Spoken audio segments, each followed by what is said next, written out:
Philippa Ramos. Rajades oma teed. Uudishimulik tüdruk, kes armastas teadust. Palju aastaid tagasi, 1980. aastal sündis tüdruk nimega Philippa. Philippa oli väga uudishimulik laps. Talle meeldis esitada küsimusi selle kohta, kuidas asjad töötavad. Koolis nautis ta matemaatikat, füüsikat ja teadust kõige enam. Numbrid, katsed ja avastused tekitasid temas põnevust. Aga oli üks väike probleem. Philippa ei teadnud kelleks Philippa ei teadnud veel, kelleks ta suureks saades saada tahab. Ja see on normaalne. Mõnikord algavadki parimad rajad uudishimust. Perekond lihtsate unistustega. Philippa vanemate koolitee ei olnud kuigi pikk, kui nad noored olid. Nad lõpetasid koolis käimise pärast 4. klassi. Nad armastasid oma tütart väga, aga nad kujutasid talle ette lihtsalt tulevikku. Võib-olla saab Philippa endale turvalise ameti, nad mõtlesid. Normaalse töö 9–5. Nad ei olnud tema õpingute vastu, aga oma ettevõtte rajamine. See tundus neile liiga riskantne. Siiski Philippa jätkas unistamist. Ühel päeval jagas Philippa oma plaani oma 80-aastase Ristiisaga, kes oli terve elu olnud paadimeister. Ma tahan õppida toidutehnoloogia, ütles ta oma Ristiisale. Ristiisa naeratas.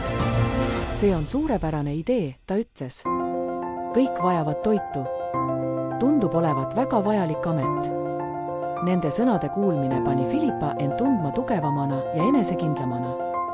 Mõnikord võib julgustav hääleke luua suure muutuse. Õppimine ja arenemine Philippa töötas ülikoolis kõvasti. Kui ta lõpetas oma õpingud, juhtus midagi imelist. Ta kutsuti töötama ühes ülikooli projektis.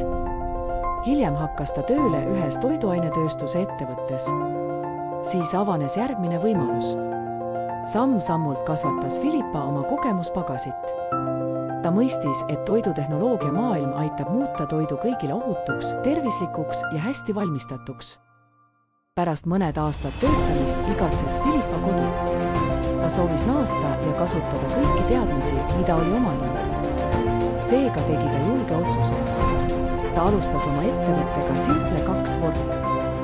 Nüüd selle asemel, et töötada vaid ühes kohas, sai Philippa külastada mitmeid kohti, haiglakööki, restorani, hotelli või kuurorti. Iga päev oli erinev, täis uusi väljakutseid ja uusi inimesi. Kõik ei olnud aga lihtne. Mõnikord olid inimesed üllatunud, kui nägid noort naist uudiseid jagamas. Ühes kohas polnud töötajad sellega rahul, et nende ülevaatajaks oli naine. Philippa aga jäi rahulikuks, professionaalseks ja tugevaks. Ta uskus oma teadmistesse ja oma töösse. Aegamööda hakkasid inimesed tema oskusi tunnustama. Sõnum tuleviku inseneridele, tehnoloogidele täna armastab Philippa seda, mida ta teeb. Tema töö pole kunagi igav. Ta kohtub uute inimestega, lahendab probleeme ja aitab ettevõtetel toidusüsteemi.